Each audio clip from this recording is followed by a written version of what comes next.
Margaret Thompson had always been invisible. At 28, she worked the night shift at St. Mary's Hospital, cleaning floors and emptying trash bins while the world slept. Her mousy brown hair hung limp around her shoulders, and her oversized scrubs made her thin frame look even smaller. The other staff barely acknowledged her presence, treating her like a ghost that haunted the sterile hallways. She lived alone in a cramped studio apartment above Mrs. Chen's bakery, surviving on leftover bread and whatever cheap groceries she could afford on her meager salary. Margaret had no family, no friends, and no prospects for either. Her childhood in foster care had taught her that disappointment was inevitable, so she stopped hoping for anything better. That cold October night started like any other. Margaret pushed her cart through the pediatric ward, her rubber shoes squeaking softly against the polished linoleum. Room 314 was supposed to be empty after the last patient was discharged that afternoon, but as she approached, she heard something that made her freeze. A baby was crying. Margaret hesitated at the doorway, her hand trembling on the door handle. The crying grew louder, more desperate. She pushed open the door and gasped at what she saw. A newborn baby, no more than a few days old, lay wrapped in expensive silk blankets on the hospital bed. The infant's skin had an unusual pallor, almost luminescent in the dim light, and his tiny fists waved frantically in the air. "Hello? Is anyone here?" Margaret called softly, stepping into the room. She looked around for any sign of parents or nurses, but found nothing. The baby's cries grew more intense, tugging at something deep in her chest. Without thinking, she approached the bed and gently picked up the child. The moment her skin touched his, the crying stopped. The baby's eyes opened, revealing the most striking violet blue irises Margaret had ever seen. He seemed to study her face with an intelligence that was unsettling for such a young child. A strange warmth spread through Margaret's body, a feeling she had never experienced before.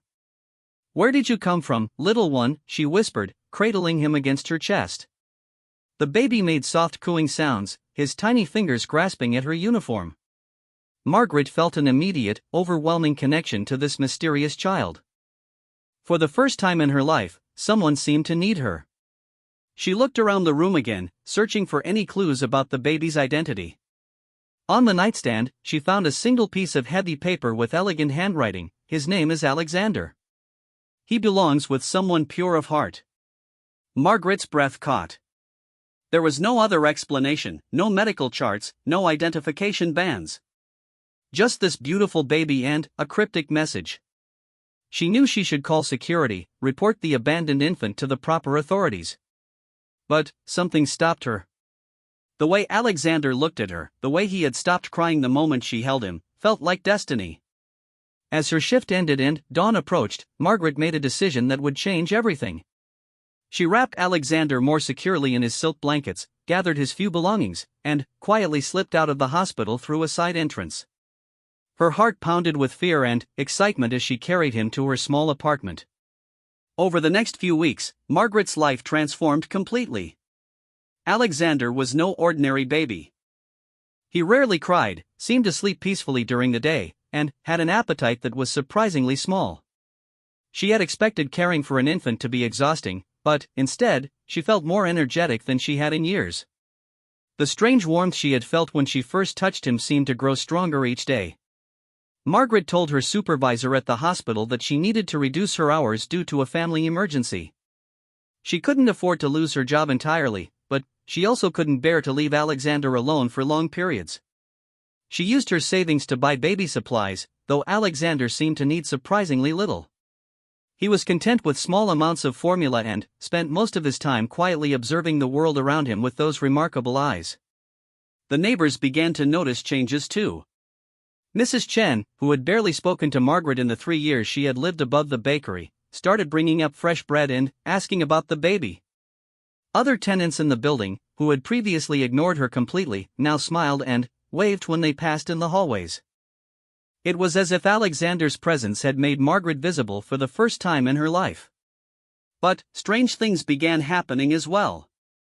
Margaret noticed that Alexander cast no reflection in mirrors, though she convinced herself it was just the lighting in her dim apartment. Sometimes she would wake in the middle of the day to find him staring at her with an intensity that seemed almost adult. And, despite feeding him regularly, he never seemed to gain weight or grow the way other babies should. One evening, as Margaret was preparing Alexander's bottle, she heard footsteps on the fire escape outside her window. Heavy, deliberate footsteps that seemed to pause just outside her apartment. She froze, clutching the baby closer to her chest. The footsteps continued up to the roof and, then, stopped entirely. Margaret peered out her window but saw nothing unusual in the alley below.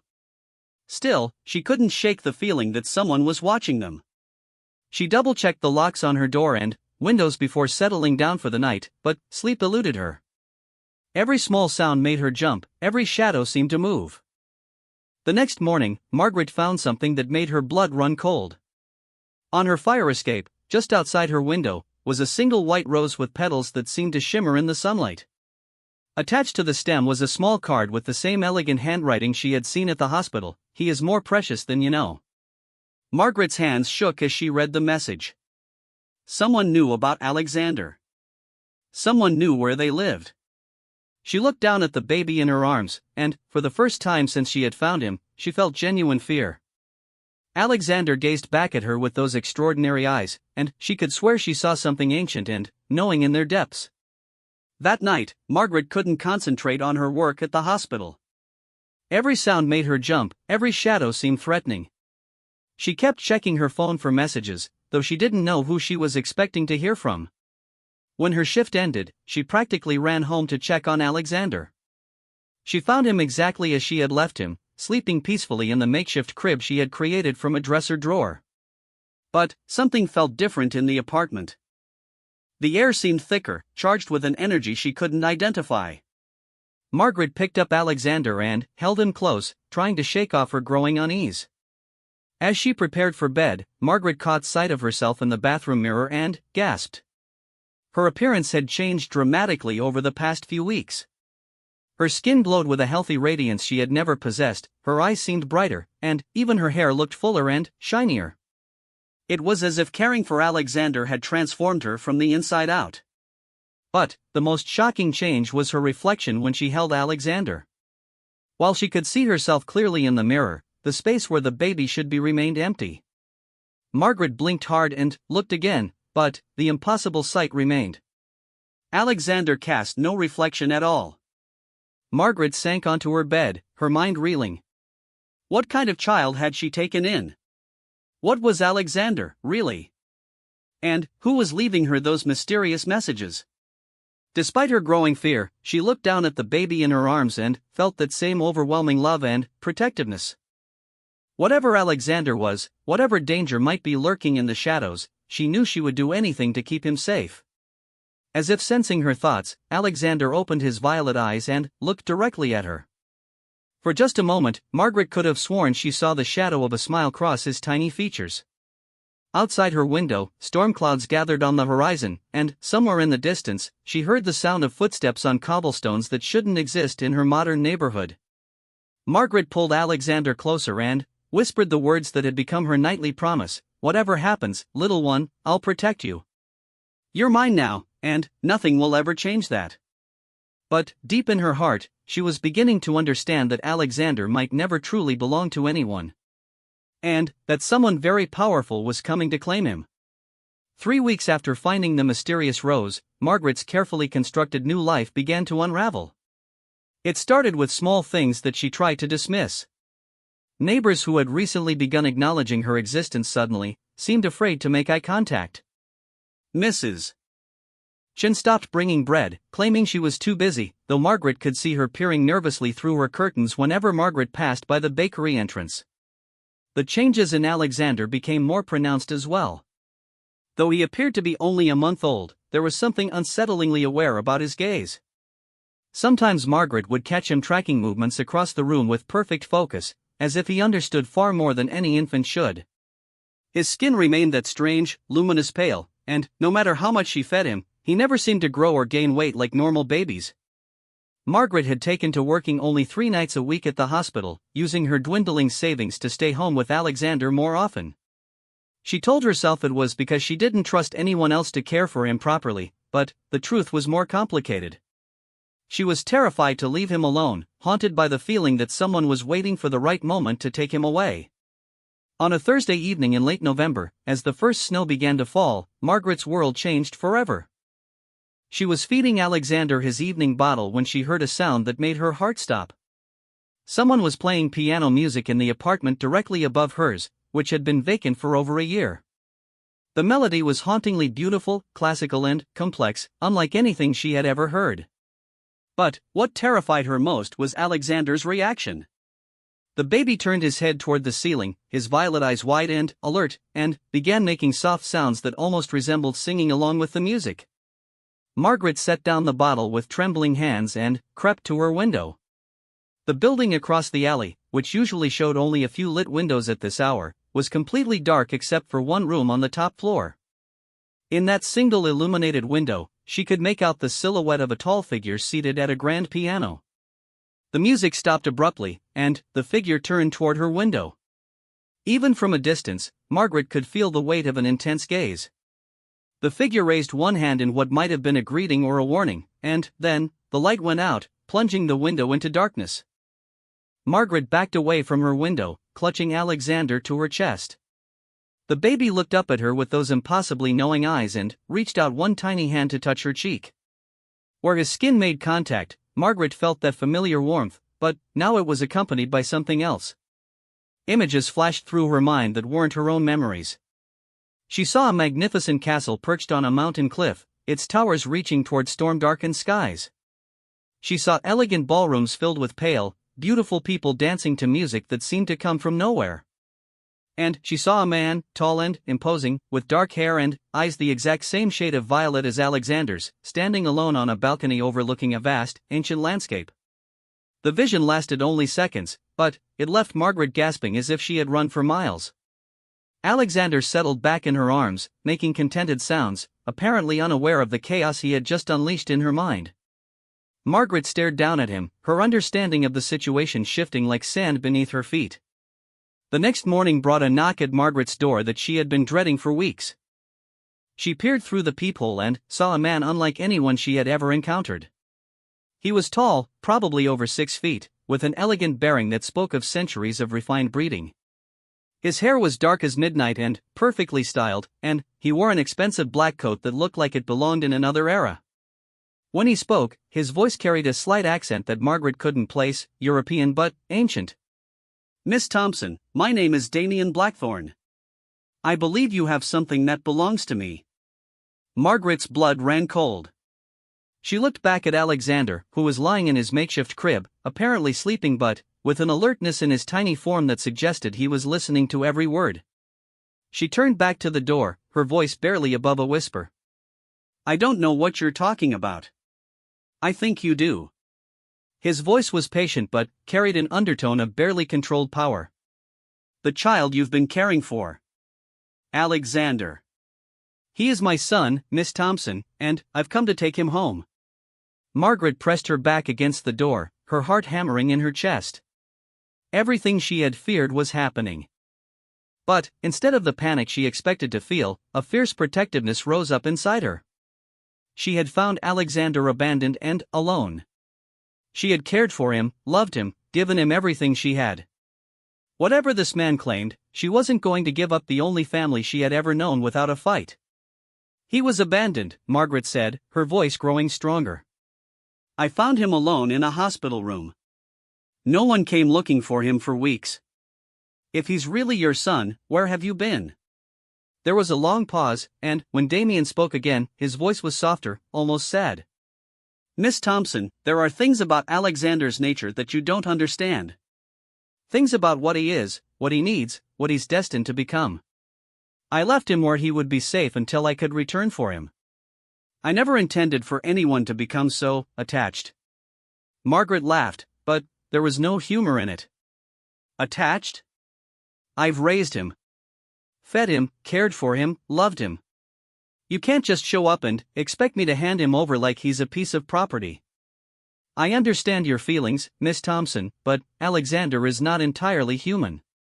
He requires special care, special understanding. Without proper guidance, he could become dangerous, both to himself and to others." Margaret thought of the strange changes in Alexander, the lack of reflection, the unusual strength in his grip, the way he seemed to understand things no baby should. But none of that mattered compared to the love she felt for him. "I don't care what he is," she said firmly. "He's my son now. I won't let you take him." Another long pause, and then Margaret heard something that made her freeze.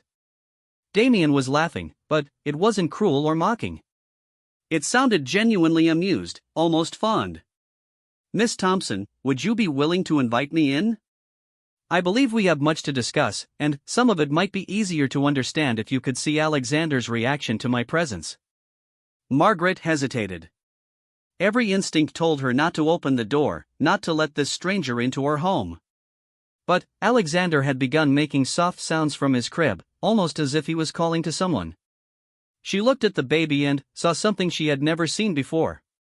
He was trying to lift his head, turning it toward the door with obvious effort and intention. Against her better judgment, Margaret unlocked the door and opened it a few inches, keeping the security chain attached. Damien Blackthorne stood in the hallway, and seeing him up close took her breath away. He was impossibly handsome in a way that seemed almost otherworldly. His skin had the same pale luminescence as Alexander's, and his violet eyes held depths that spoke of centuries of experience. But what shocked Margaret most was Alexander's immediate reaction. The baby began making excited sounds, his tiny arms reaching toward the door as if trying to grasp something just out of reach. His violet eyes, so like Damien's, seemed to light up with recognition and joy. "You see?"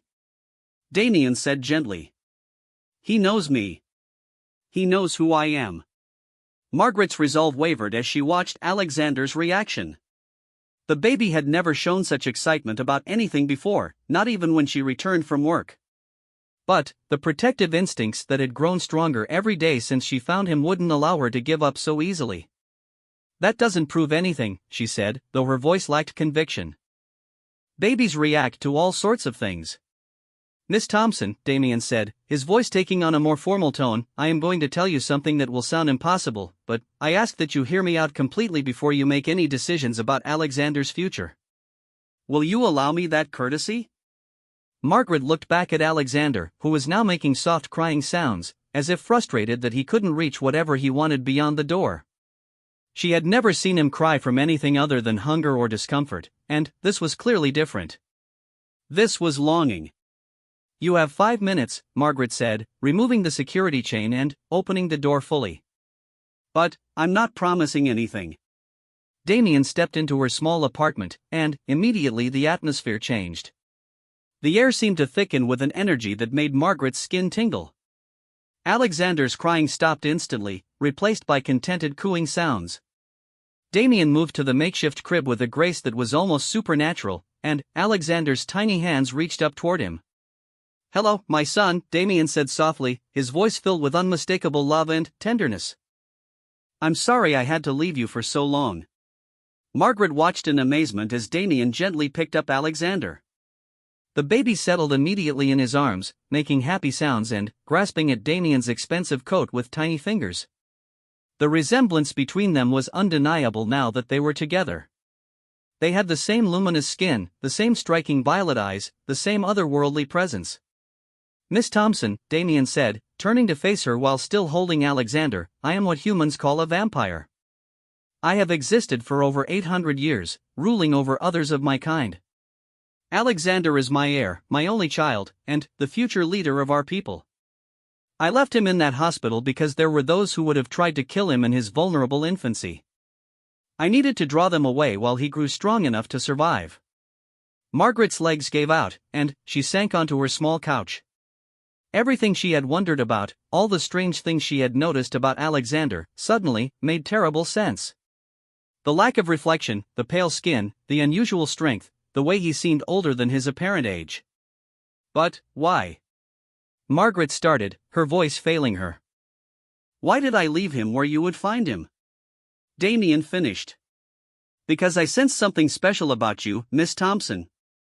Your heart is pure, your capacity for love is extraordinary, and your protective instincts are as fierce as any mother's. Alexander needed someone who would love him unconditionally while I dealt with the threats to his safety. And now?" Margaret whispered, afraid to hear the answer. Damien looked down at Alexander, who was now gripping his father's finger with surprising strength. Now I face a dilemma I never anticipated. Alexander has bonded with you in a way that vampires rarely do with humans. To separate you now would cause him great distress, possibly even harm his development. Margaret felt a flicker of hope. So you won't take him away? I cannot take him away, Damien corrected. But I also cannot leave him here. The threats to his safety have not passed. There are vampire factions that see a child as a weakness, others that would use him as a weapon against me. He needs the protection that only I can provide. Margaret stood up, her maternal instincts overriding her fear. Then, what are you suggesting? Damien looked at her with those ancient, knowing eyes.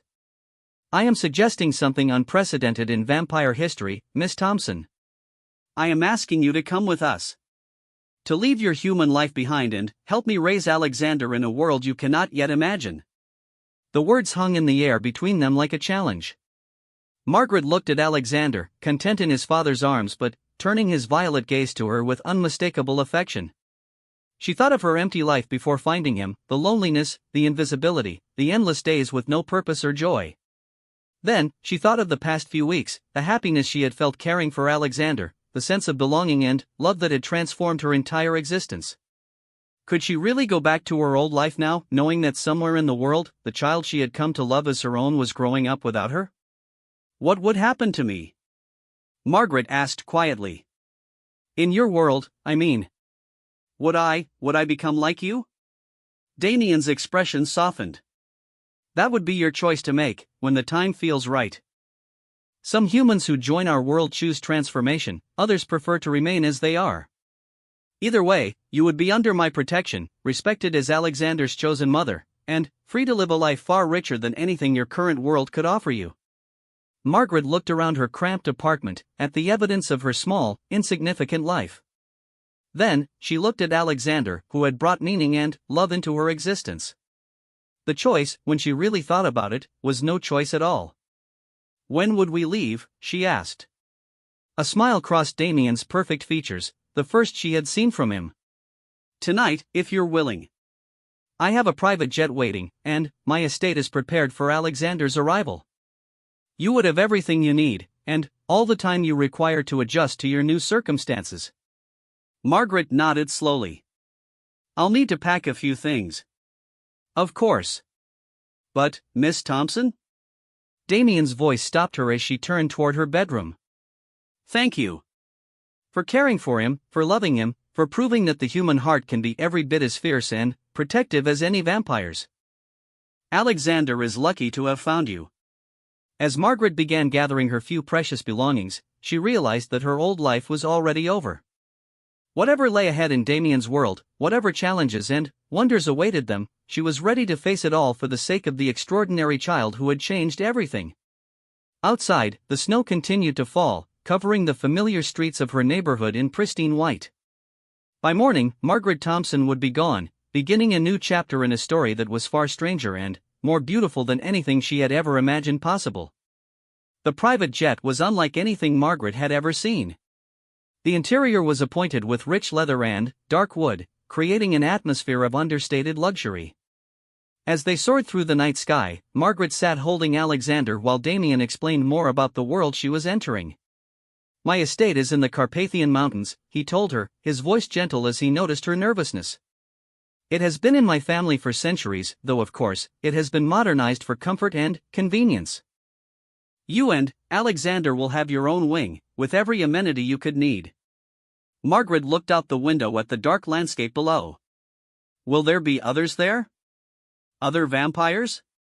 A few members of my household staff, all of whom have been with me for decades. They understand the importance of Alexander's safety and your comfort.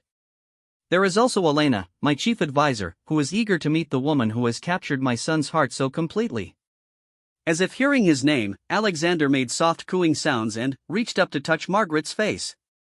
The simple gesture filled her with warmth and determination. Whatever awaited them, she would adapt for his sake. The castle that came into view as dawn broke was breathtaking. Perched on a dramatic cliff overlooking a valley shrouded in morning mist, it looked like something from a fairy tale. Ancient stone walls rose majestically toward the sky, while modern windows and terraces had been seamlessly integrated into the medieval architecture. "It's beautiful," Margaret whispered, genuinely awed by the sight. "It's home," Damien replied simply. "Our home now." The landing strip was carved into the mountainside itself, and Margaret marveled at the engineering feat it must have taken to create such a thing. As they descended from the plane, she was struck by the crisp mountain air and the absolute silence that surrounded them.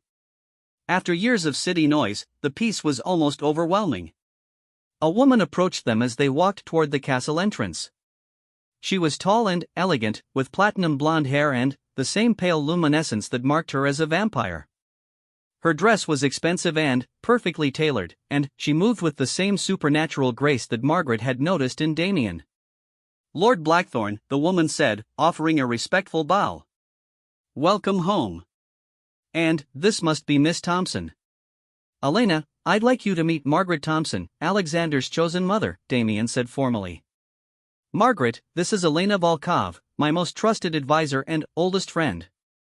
Elena's pale blue eyes studied Margaret with obvious interest, but her expression was welcoming. "Miss Thompson, it is an honor to meet you. The care you have provided for young Alexander has been remarkable. We are all grateful for your devotion." Margaret felt a blush creep up her cheeks. "I just did what anyone would do." "No," Elena said firmly.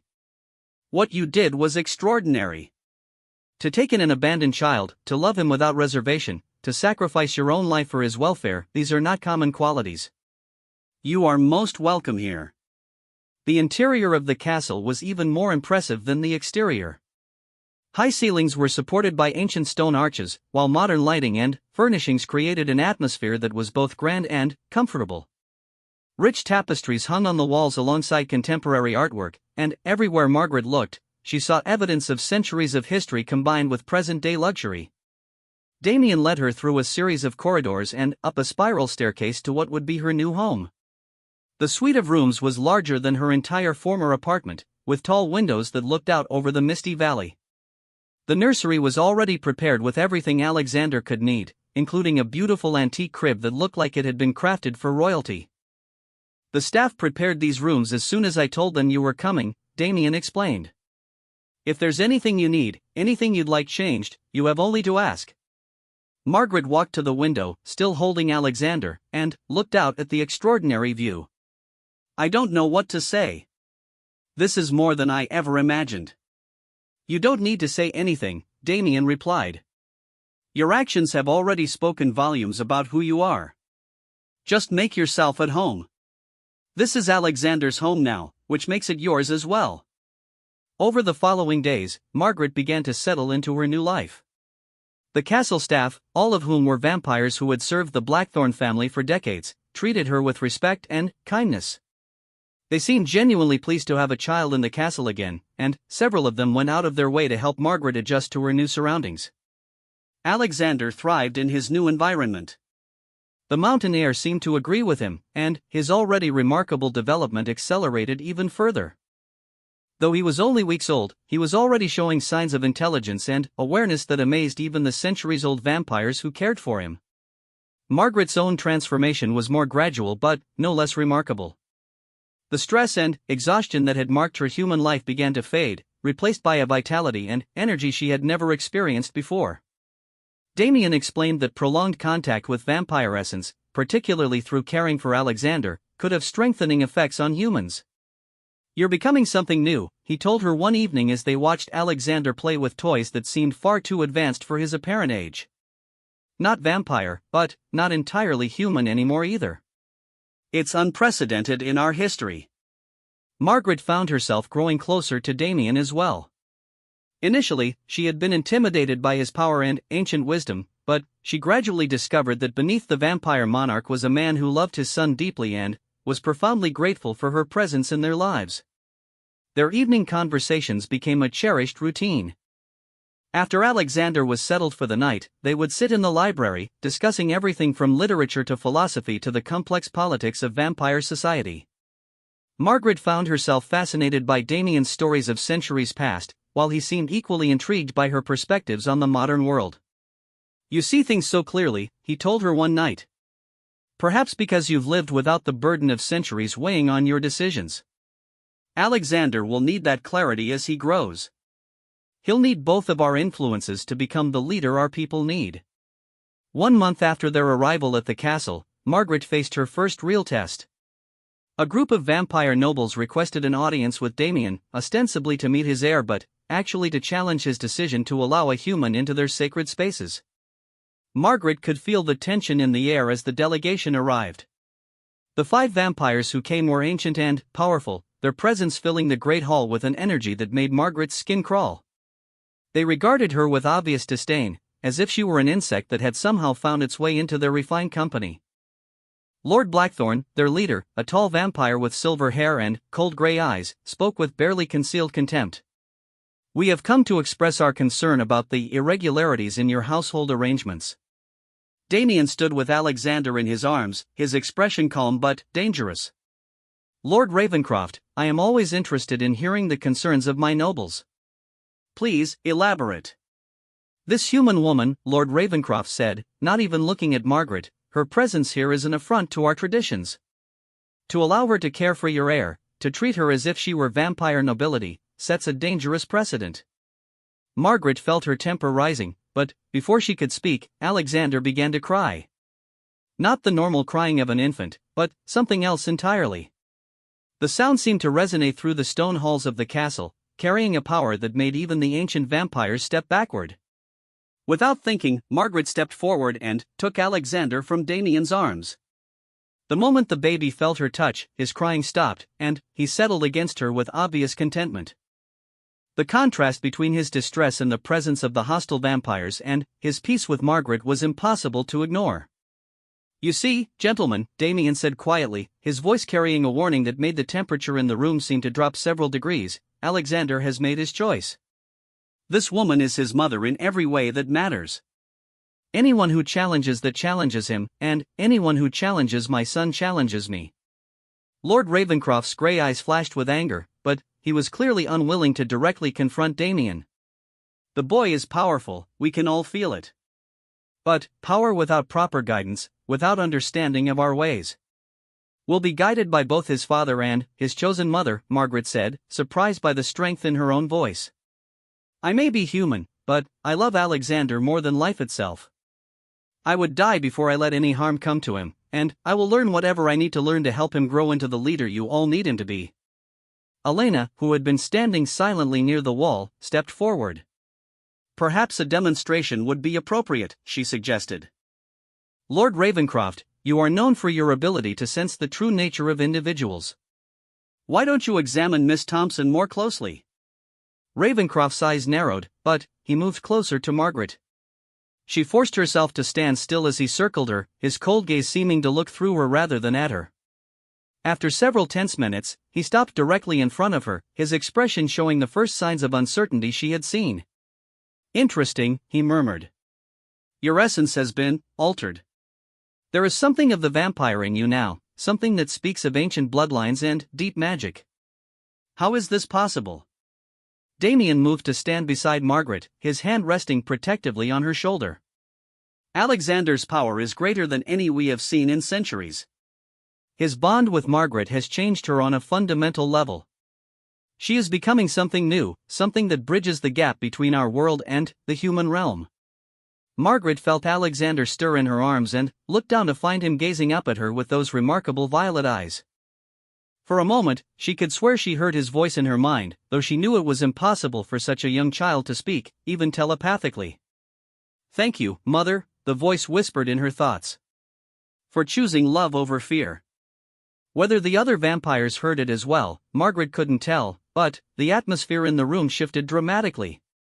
Lord Ravencroft and his companions seemed to deflate slightly, their hostility replaced by something that looked almost like awe. "The child speaks to her," one of them whispered. "Even our youngest cannot achieve such communication for decades." Damien's hand tightened on Margaret's shoulder. "Alexander's development is far beyond what we expected. He will need all the guidance we can provide, from both the vampire world and the human realm.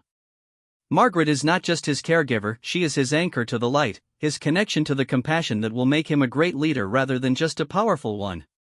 The delegation departed shortly after, their objections apparently forgotten in the face of Alexander's obvious preference for Margaret and the clear evidence of his extraordinary abilities. As the great hall emptied, Margaret sank into a nearby chair, suddenly, exhausted by the confrontation. "You did wonderfully," Damien said, taking the seat beside her. "I know that wasn't easy.